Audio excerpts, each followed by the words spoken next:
Saya sampaikan adalah bagaimana tadi Paus Fransiskus dalam perjalanannya dari keluar Dubes Vatikan menuju ke Bandara Soekarno-Hatta tetap mempertahankan kedekatannya, tetap mempertahankan keinginannya untuk bisa menyapa masyarakat, dekat dengan masyarakat, sekalipun hanya sebentar, sekalipun hanya bisa berjabat tangan ataupun juga hanya memberkati melalui tumpangan tangan.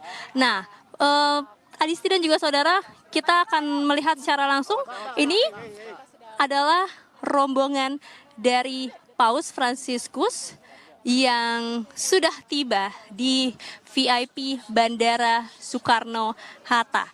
Ini adalah rombongan pengawalannya pertama kali.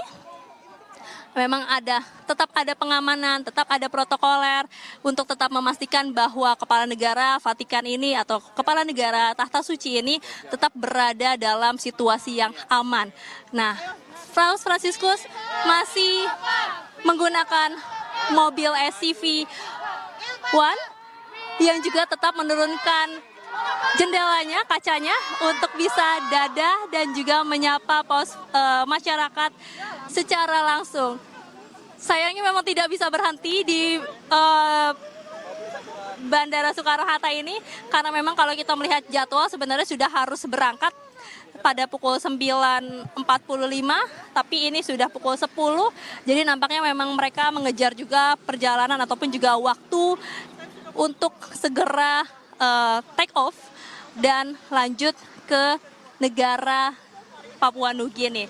Tapi tentu sudah terdengar tadi bagaimana antusias dari masyarakat, warga-warga yang sudah datang dari pagi tetap menyapa, tetap memanggil Paus Fransiskus dan juga menyanyikan lagu-lagu untuk mengantarkan Paus Fransiskus melanjutkan perjalanannya ke Papua Nugini. Jadi, Adisti, kita akan menyaksikan bersama-sama Paus Fransiskus bersiap menaiki pesawat dan juga akan melanjutkan perjalanan apostoliknya ke yang ke-45 ke negara berikutnya. Tentu yang di-highlight adalah dan juga yang akan tetap diingat oleh masyarakat Indonesia, bagaimana kesederhanaan, bagaimana toleransi, bagaimana kedekatan dan keramahan dari Paus Fransiskus ini yang akan tinggal menjadi kenangan dan juga menjadi momen bersejarah bagi Indonesia yang sudah bisa menyambut Paus Fransiskus untuk datang ke Indonesia dalam lawatannya atau perjalanan apostoliknya yang ke-45. Baik, terima kasih informasinya jurnalis Kompas TV Triksi Valencia melaporkan langsung dari Bandara Soekarno-Hatta Tangerang, Banten. Dan yang Anda saksikan ini adalah mobil dari Paus Fransiskus yang sudah tiba di landasan Bandara Soekarno-Hatta Tangerang, Banten, saudara. Dan nantinya Paus Fransiskus ini sebentar lagi dalam hitungan menit saja akan meninggalkan Indonesia untuk melakukan kunjungannya ke Papua Nugini, saudara. Yang menarik sekali adalah ini tadi informasi dari Valencia mengatakan bahwa ini merupakan permintaan dari Paus Fransiskus menggunakan hanya pesawat komersil, bukan private jet. Mas Budiman. Ya itu kan konsisten. Ya konsisten sejak beliau memilih nama Francisco, kemiskinan. Kemudian dia menggunakan apa yang ada. Jadi tidak mau naik pesawat-pesawat jet atau apapun juga menggunakan pesawat komersial. Apa yang dirasakan oleh Paus dalam bahasa saya, itulah yang harus dia ingin merasakan kehidupan warga sekitarnya gitu loh. Sehingga tidak perlu kemudian tampil berbeda, menjadi punya kasta yang lebih tinggi, tapi dia sama. Mungkin Romo Sulis juga bisa menceritakan ketika beliau di Santa Marta tidak mau tinggal di istana, di apartemen biasa. Itu kan konsistensi gitu. Sehingga apa yang dilakukan, apa yang dikatakan, apa yang dikerjakan itu sesuai gitu loh.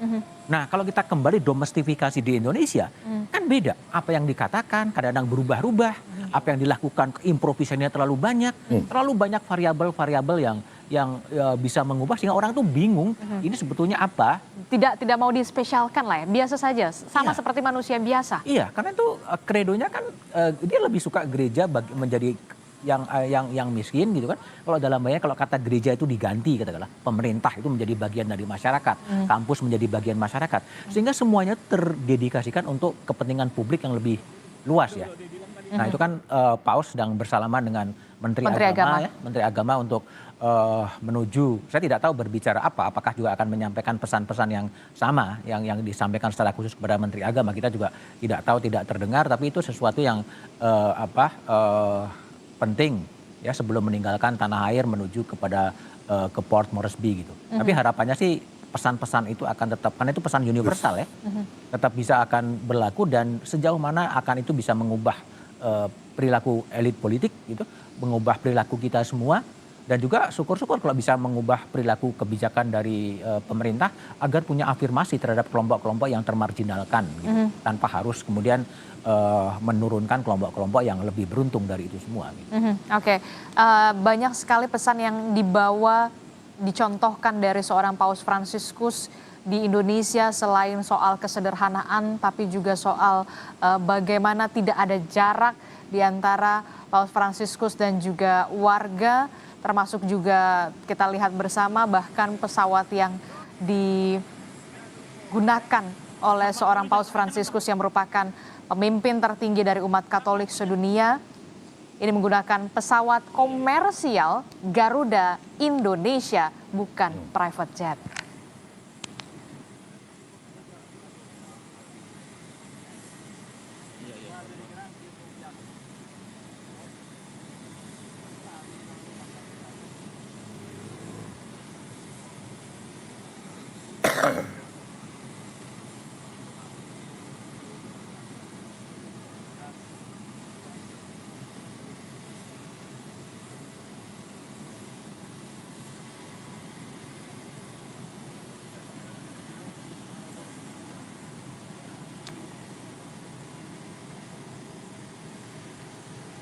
Ya, ini adalah visual di mana Paus Fransiskus sebentar lagi akan meninggalkan Indonesia. Saudara tadi juga sudah melihat Menteri Agama, juga sudah kemudian juga ada Effendi Simbolon, kemudian juga ada Dewan Pertimbangan Presiden juga hadir untuk memberikan penghormatan terakhir terhadap Paus Fransiskus.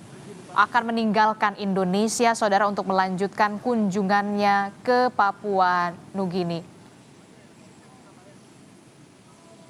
Ini adalah ucapan perpisahan dari seorang Paus Fransiskus kepada sejumlah pejabat yang sudah hadir di landasan Bandara Soekarno-Hatta untuk nantinya akan meninggalkan Indonesia dan akan bertolak menuju ke Papua Nugini untuk melanjutkan kunjungan apostolik atau perjalanan apostolik dari seorang Paus Fransiskus, saudara.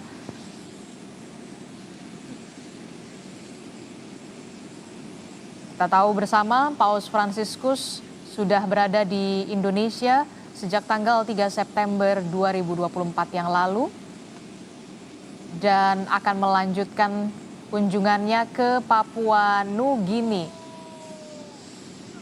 Bahkan banyak sekali ini kita lihat bersama petugas-petugas dari bandara juga sudah mulai antusias sekali untuk bersalaman dengan seorang Paus Fransiskus yang merupakan pemimpin tertinggi dari umat Katolik sedunia. Saudara, kita akan lihat bersama.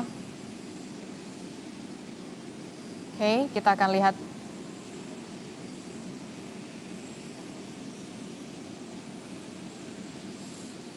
Ini merupakan sejarah, kita tidak pernah tahu nanti akan terulang lagi berapa puluh tahun lagi, Romo, seorang pemimpin umat Katolik sedunia bisa kembali lagi ke Indonesia, tapi jangan sampai pesannya masih sama ya, harus ada yang lebih baik, perkembangan yang lebih baik, Romo. Kalau 35 tahun lagi, usia saya 95 tahun, kayaknya nggak nyampe ke situ. Apalagi usia warga Indonesia ya kan, dengan adanya polusi yang sekarang ada di Jakarta dan juga bagaimana? Ya, Paus dengan genuinitasnya tadi, kesederhanaannya. Saya melihat Paus pertama-tama putra Argentina ya, dan di Argentina dia belajar banyak hal. Tentang kemiskinan, tentang ketidakadilan sosial, teologi pembebasan juga lahir dari sana. Bahkan gereja Katolik juga terbelah antara kaya dan miskin, itu fakta. Yes. Dan dari situ hatinya pasti sudah terlatih. Bagaimana saya harus bersikap sebagai rohaniwan, sebagai pemimpin tertinggi. Tadi sempat dikatakan kan, jangan lupakan orang miskin. Itu adalah pergulatan beliau yang sepanjang hidup. Maka ketika kemana-mana pergi ke Indonesia itu ya, Indonesia dengan Argentina ya nggak jauh-jauh beda ya. Nah, termasuk negara yang berkembang begitu. Nah harapannya tadi, oh ya satu dulu, kita tetap bagaimanapun juga berterima kasih keadaannya aman ya. Aman, terima kasih kepada pemerintah yang mau berangkat. TNI dan juga Polri juga Polri ya, suka juga bertugas selama 3 hari ini. Saya tahu betul ini merupakan kerja keras semua keras. dari TNI dan juga Polri untuk bisa Wartawan juga kerja keras loh. Pakai lembur-lembur segala. Oke. Ya. Nah, apa namanya? Ya kita berterima kasih lah kepada pemerintah Indonesia yang sungguh mengusahakan kenyamanan untuk Paus. Nah, Paus sendiri sudah meninggalkan banyak pesan-pesan bersama juga tentang tentu saja dengan Kesederhanaan. bersama dengan Imam Besar Masjid Istiqlal, Nasaruddin Umar. Dan bahkan momennya juga terlihat luar biasa ya. Imam Besar Nasaruddin Umar mencium kening dari Paus Fransiskus, dibalas dengan cium tangan begitu ya. Itu uskup sama kardinal nggak berani loh itu. Nyium keningnya Paus. Bercanda ya ini ya. Karena kedekatan ya luar biasa. Nah, ini menjadi contoh kan, tidak ada jarak sebenarnya. nggak ada ya, ketulusan itu. Ketulusan, genuinitas. Nah, saya ingat ya, tadi ada banyak PR ya. Kekaisaran Romawi itu ada adagium, panis et circenses. Kalau rakyat nggak ingin berontak, berikanlah panis roti, et dan circenses hiburan. Sesederhana itu cara pikirnya Imperium Romanum. Nah, harapan kita masyarakat yang dengan 21,8 yang stunting itu kan mengerikan. Kita itu diberi berkah yang luar biasa oleh Tuhan yang subur. Apa benar ya misalnya garam saja impor. Kita apa namanya? Archipelago terbesar ya. Dengan garis pantai nomor 2. Oke, kita akan lihat bagaimana Romo, Paus Fransiskus akan menaiki pesawat dari pesawat komersil milik Garuda Indonesia. Sebentar lagi kita akan lihat bagaimana Paus Fransiskus akan meninggalkan Indonesia. Tentu saja banyak pesan yang disampaikan selama kunjungan Paus Fransiskus ke Indonesia tanggal 3 sampai 6 September 2024 dan ini hari terakhir. Ya, sudah melihat bagaimana Paus Fransiskus akan memasuki pesawat komersil milik Garuda Indonesia dan meninggalkan Indonesia setelah sejumlah agenda dalam kunjungan Paus Fransiskus di Indonesia sejak tanggal 3 sampai tanggal 6 September, mulai dari bertemu dengan Presiden Joko Widodo sebagai pemimpin negara Vatikan, kemudian juga menghadiri tokoh pertemuan lintas agama yang juga dihadiri oleh tokoh agama di Masjid Istiqlal bersama dengan Imam Besar Masjid Istiqlal, Nasaruddin Umar. Ada juga momen menarik dan juga momen mengharukan pertemuan antara Imam Besar Istiqlal, Nasaruddin Umar bersama dengan Paus Fransiskus pada saat diusai pertemuan terowongan silaturahmi. Setelah itu kita ketahui bersama saudara, Paus Fransiskus juga memimpin Misa Kudus ataupun Misa Akbar di Gelora Bung Karno yang dihadiri 86.000 umat Katolik. 86.000 umat Katolik di Gelora Bung Karno untuk memimpin Misa Kudus atau Misa Akbar di Gelora Bung Karno. Ada banyak pesan dan juga misi yang disampaikan oleh seorang Paus Fransiskus dalam khotbahnya. Salah satunya adalah soal bagaimana tentang social justice atau keadilan sosial yang sampai saat ini terus didengungkan seorang Paus Fransiskus. Tidak adanya kekerasan hentikan kekerasan dan juga untuk terciptanya perdamaian dunia. Termasuk juga mengapa negara Vatikan begitu tertarik kepada Indonesia karena memang keberagaman dari agama dan juga budaya Indonesia, tapi kita tetap Bhinneka Tunggal Ika. Itulah yang kemudian kita harapkan ini jangan hanya menjadi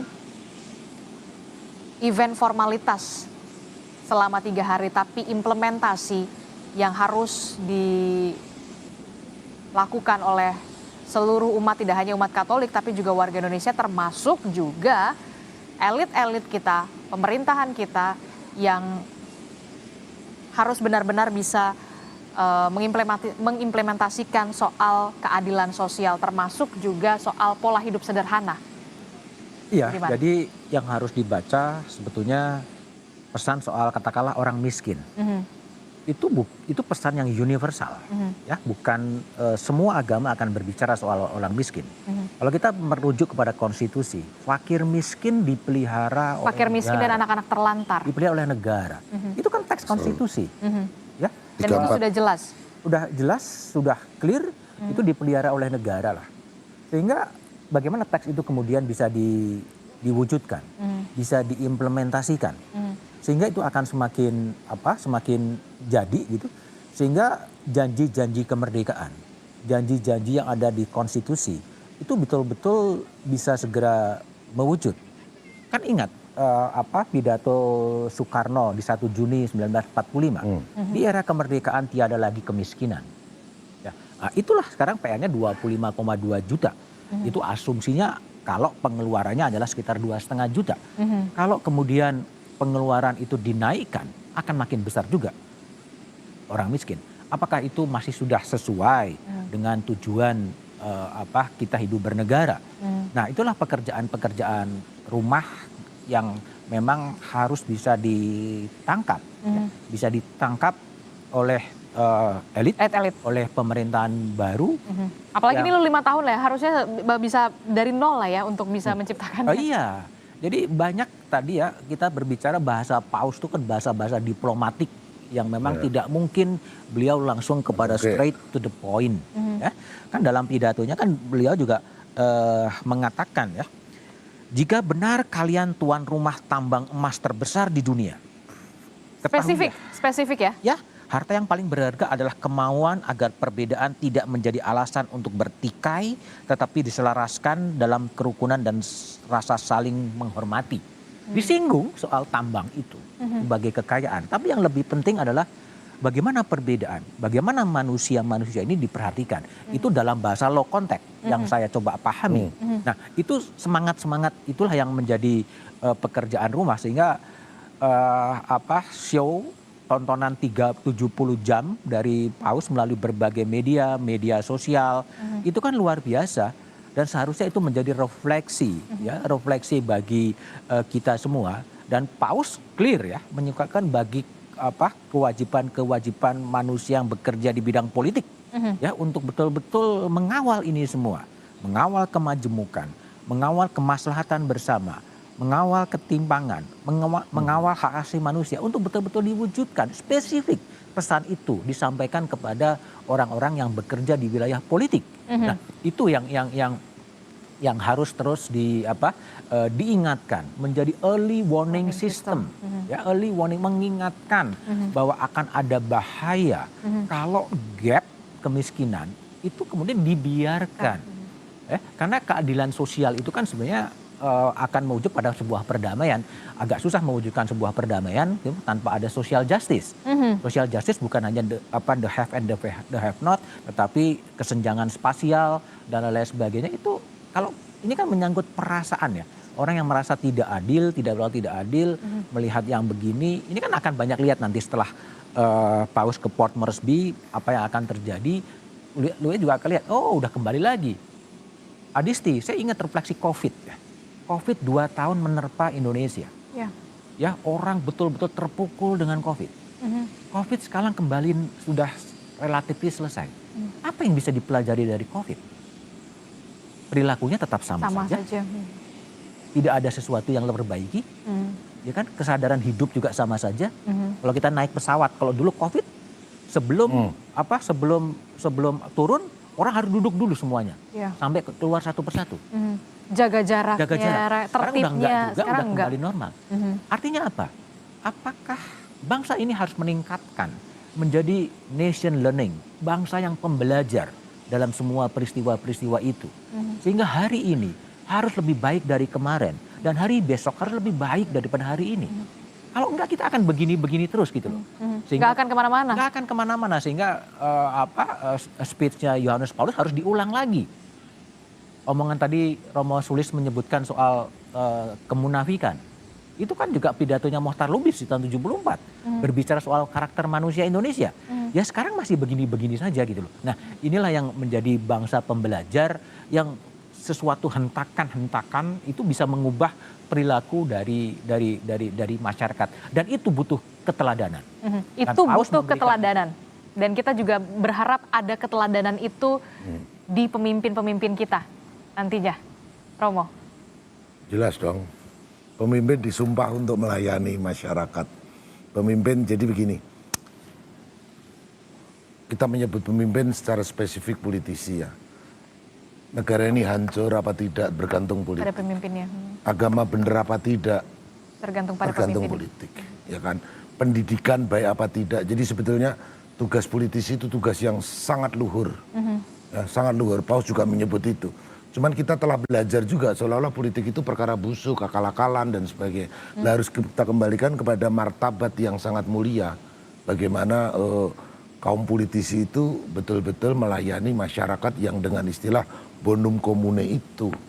Demi kepentingan umum. Repotnya kan sekarang terjadi pembalikan seolah-olah kalau berpolitik itu harus jahat, harus kotor, harus menipu, harus munafik dan sebagainya. Padahal pada mulanya tidak demikian.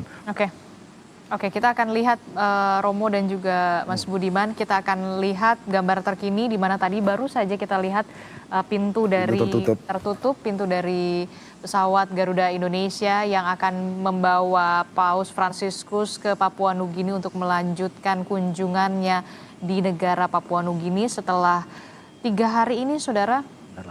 3 hingga sampai 4 hari ini, 3 sampai 6 September.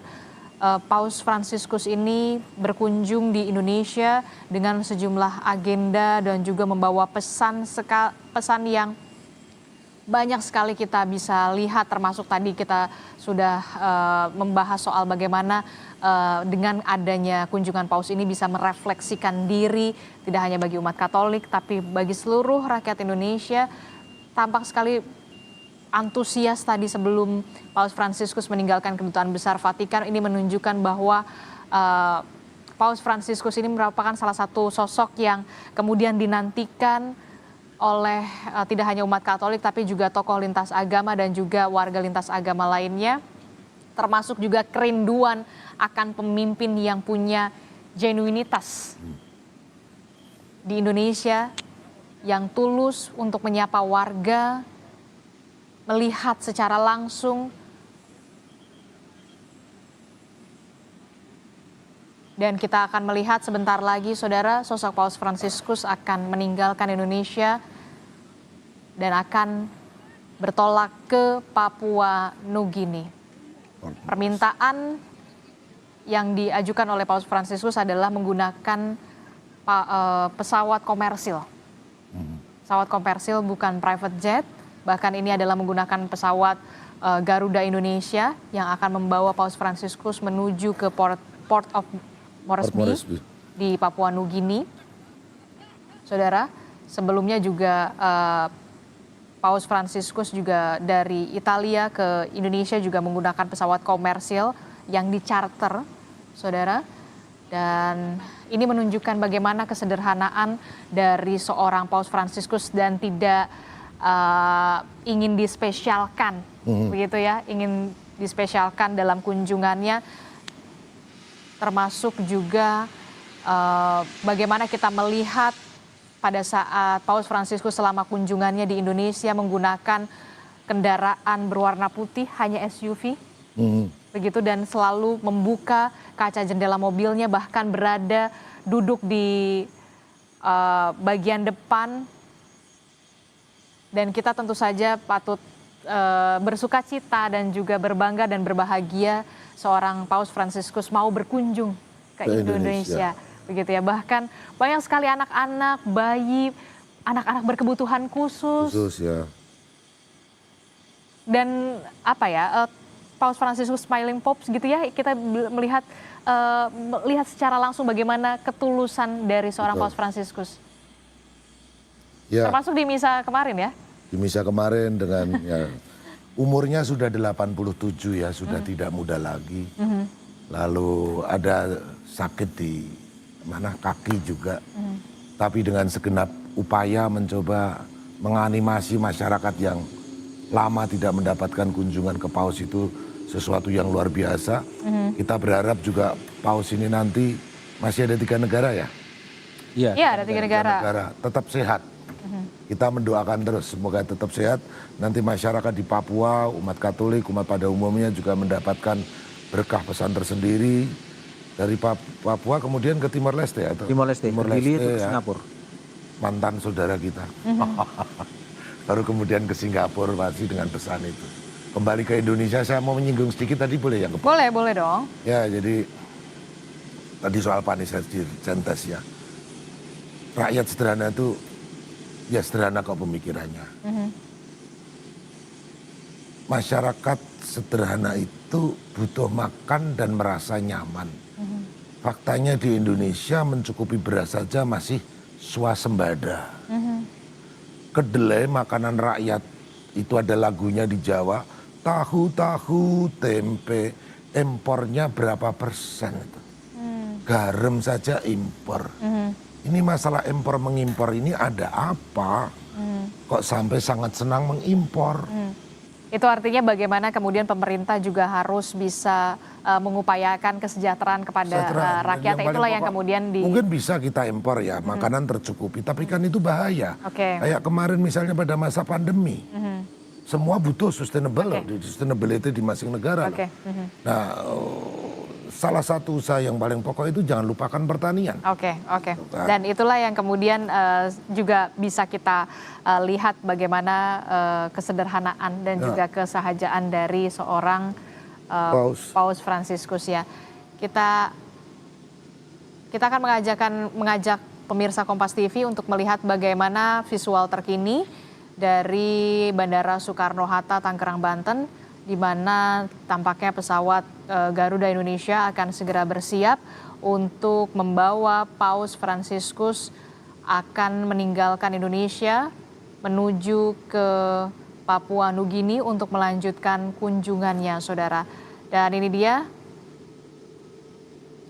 sejumlah, tadi kita sudah melihat juga Menteri Agama, begitu ya, juga sudah memberikan.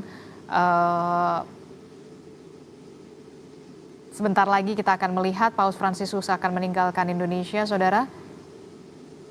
Tadi juga sempat pekerja ataupun karyawan dari yang berada di landasan pacu juga bahkan antusias untuk menyalami dari Paus Fransiskus. Iya, itu genuinitas ya.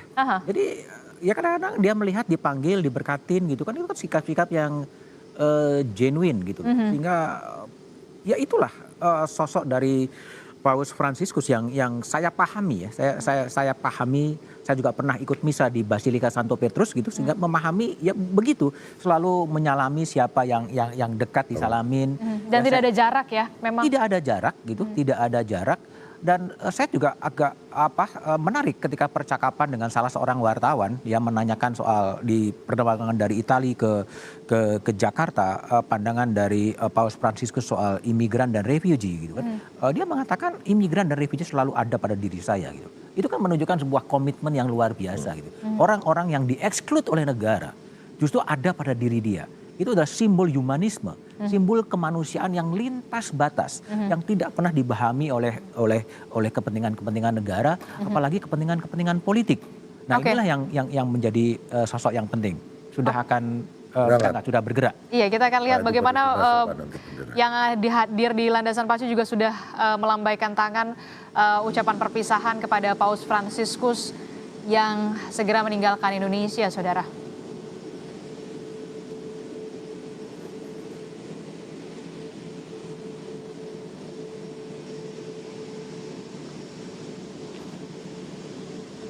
Berapa jam ke pos Moresby? 6 atau berapa? Sama ke arah Papua lah. Oh ya, Hampir 8 jaman. lama juga ya. Oke, ini dia ada Ignatius Jonan, kemudian juga ada Effendi Simbolon. Tadi juga kita melihat bagaimana Menteri Agama juga Yes. Dubes. memberi kedutaan besar juga dari Duta Besar Vatikan. Juga kita sudah melihat bagaimana Paus Fransiskus sebentar lagi akan meninggalkan Indonesia untuk melanjutkan kunjungannya ke Papua Nugini, saudara. Tentu ini akan dicatat dalam sejarah, baik itu sejarah Indonesia dan juga dunia, bahwa seorang Paus Fransiskus pernah menginjakan kakinya ke bumi Pancasila, Bhinneka Tunggal Ika, membawa berbagai macam pesan dan juga misi soal toleransi beragama, keadilan sosial, hentikan tindakan kekerasan, dan perdamaian bisa segera tercipta jika terciptanya keadilan sosial. Inilah yang kemudian menjadi PR kita bersama, warga dan juga pemerintah serta elit, untuk bisa mengimplementasikan apa yang dipesankan oleh Paus Fransiskus selama di Indonesia, termasuk soal isu lingkungan juga sempat disinggung oleh seorang Paus Fransiskus, keadilan sosial, serta perdamaian. Keadilan sosial tidak akan pernah tercipta, saudara, dan toleransi beragama inilah yang kemudian tetap harus bisa kita ciptakan dan juga upayakan di negeri Indonesia ini. Kita sama-sama saksikan bersama detik-detik, Mas Budiman. Ya, artinya tetap kita harus terima kasih.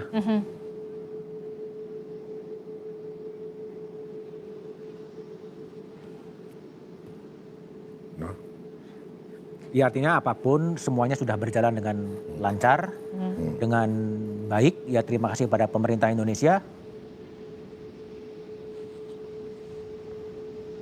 Ya, yang telah mengusahakan banyak untuk Paus, mengusahakan banyak untuk gereja, ada persahabatan dari dua negara, dan tentu saja pesan-pesan dari Pak Jokowi juga nyambut. Bapak Nasaruddin Umar, imam besar masjid, juga memberi poin-poin, dan Paus memberikan banyak poin. Itu berarti sekali lagi itu PR untuk kita sebagai bangsa yang besar. Sebagai bangsa yang besar, archipelago nomor 1 atau nomor 2, itu luar biasa, kekayaan sudah banyak disebut.